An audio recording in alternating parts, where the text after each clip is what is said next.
Gastos jud ang maguyab-uyab, no? Ang lalaki baya jud ka na mangita pa jud way nagi times jud na mangupit pa na. Oy, oy, oy. Oy, oy, oy. Mangupit pa na para at least matreat niya yung girl na okay, kani deserve ni mo ni balag barbecue lang. Sus, grabe. Saging lang, no? Katampis.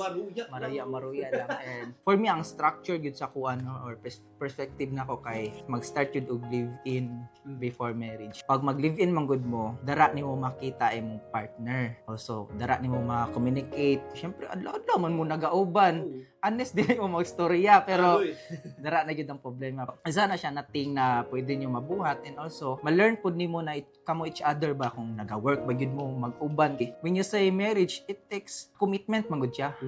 Kumbaga, kauban na yun na hantod-hantod.